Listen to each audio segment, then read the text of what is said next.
Have you ever wondered why a specific smell instantly teleports you back to your childhood? Or why hearing a particular ringtone makes your heart skip a beat before you even check your phone? We like to believe that we are entirely in control of our actions, conscious masters of our own minds, making deliberate choices every single second of the day. But hidden deep within our nervous system is an ancient, automatic programming that bypasses our free will completely.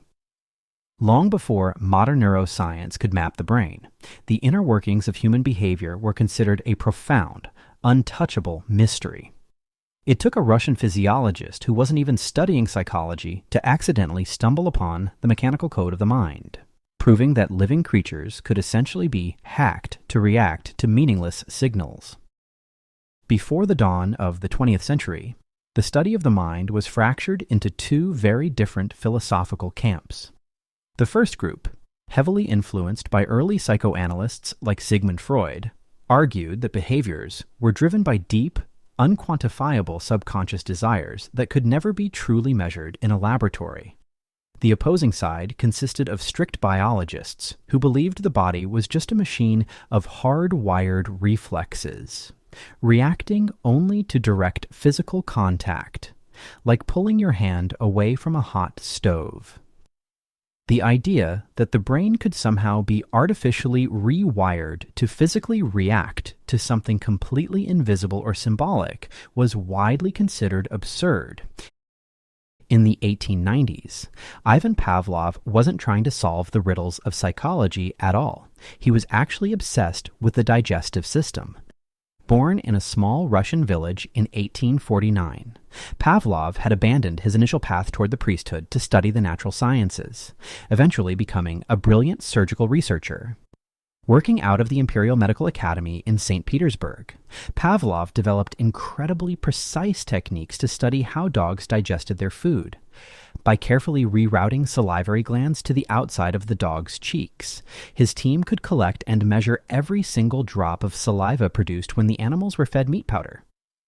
It was supposed to be a purely physiological experiment, designed simply to map out stomach acids and enzymes. However, after months of running these strict feeding routines, Pavlov's meticulous lab assistants started noticing a highly frustrating anomaly. The dogs were supposed to salivate only when the meat actually touched their tongues. Instead, the animals began drooling way too early. They would start producing saliva at the mere sight of the lab assistant's white coat, the sound of the food cart squeaking down the hallway, or even just the clicking of a metronome that was used to keep time in the lab. At first, Pavlov was furious. He thought this psychic secretion, as he called it, was completely ruining his pristine digestive data. But soon, his scientific curiosity overpowered his frustration. He realized that the dogs weren't just experiencing a random glitch. Their nervous systems were actively predicting the future based on environmental clues. Shifting his entire life's work away from digestion, Pavlov set out to isolate this bizarre mental phenomenon. He designed a soundproof, completely controlled laboratory dubbed the Tower of Silence to ensure no outside noises or smells could interfere. Inside this sealed environment, Pavlov introduced a neutral stimulus, something that a dog would normally never care about, like the ringing of a bell or the flash of a light. He would ring the bell, and then immediately present the dog with food.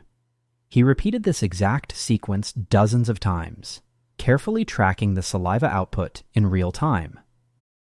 The results were nothing short of revolutionary.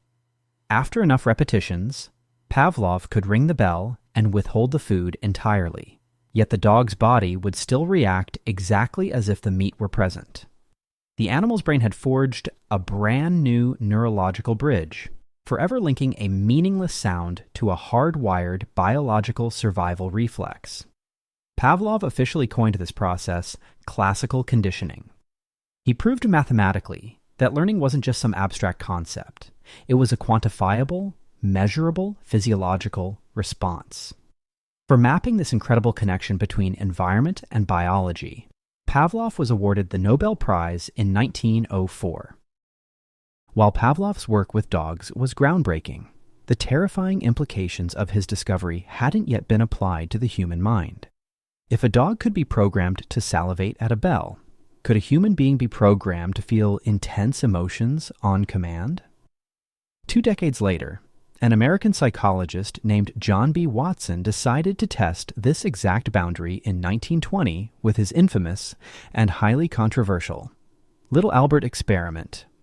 Watson wanted to prove that human fears were not innate, but completely conditioned by our surroundings. He took a healthy, fearless 9-month-old baby known as Albert and presented him with a harmless white rat. Initially, the child loved the animal and tried to pet it. But then, Watson introduced a terrifying new variable. Every time the baby reached for the rat, Watson would secretly strike a massive steel bar with a hammer right behind the child's head, creating a deafening, terrifying noise. After only a handful of pairings, the baby was utterly traumatized. Watson didn't even need the hammer anymore. The mere sight of the white rat alone caused the child to break down in hysterical tears. Even worse, this conditioned fear generalized to other furry objects, including rabbits, dogs, and even a fur coat. Despite the severe ethical violations by today's standards, Watson had successfully proven a massive point.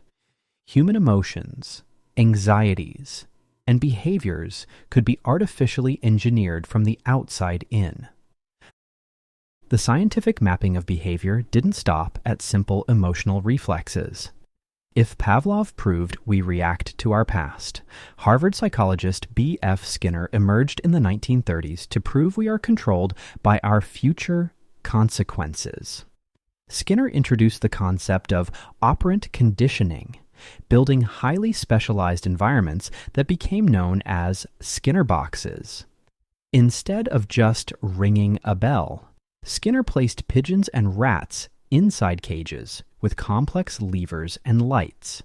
He discovered that by precisely timing rewards, like a food pellet, or punishments, like a mild electric shock, he could teach animals to perform incredibly complex tasks, like playing ping pong or navigating mazes. Skinner shifted the entire landscape of psychology forever, demonstrating that behavior isn't just a passive reaction, but something that can be actively shaped, molded, and controlled through calculated reinforcement schedules.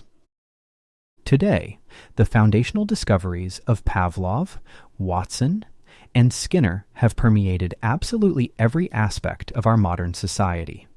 You might not realize it, but you are being conditioned every single day. The exact same psychological principles are used by tech companies to keep you addicted to your smartphone. That little red notification badge, the gentle vibration in your pocket, the infinite scroll of a social media feed, these are all meticulously engineered stimuli designed to trigger a dopamine release in your brain, acting exactly like Pavlov's bell. Advertising agencies use classical conditioning to pair their products with attractive models and upbeat music, quietly hard-wiring your subconscious to feel happy when you see their logo. On the medical side, these exact same mechanisms are the bedrock of modern exposure therapy, helping patients unlearn crippling phobias and overcome severe PTSD by systematically rewriting those neural bridges. The journey from studying dog saliva in a frozen Russian laboratory to the algorithmic manipulation of human behavior is one of the most incredible arcs in scientific history. It forced humanity to look in the mirror and accept an uncomfortable truth. We are not entirely rational beings governed purely by logic. We are highly impressionable biological machines, constantly being rewritten by our surroundings. But understanding how we are conditioned is the ultimate key to taking back control of our own minds. Thanks to over a century of psychological exploration, we now possess the framework to actually reprogram ourselves, breaking bad habits and forging healthier, intentional mental pathways. If you enjoyed this deep dive into the secrets of the human mind, please consider liking and subscribing. This video is brought to you by the Deepstash app.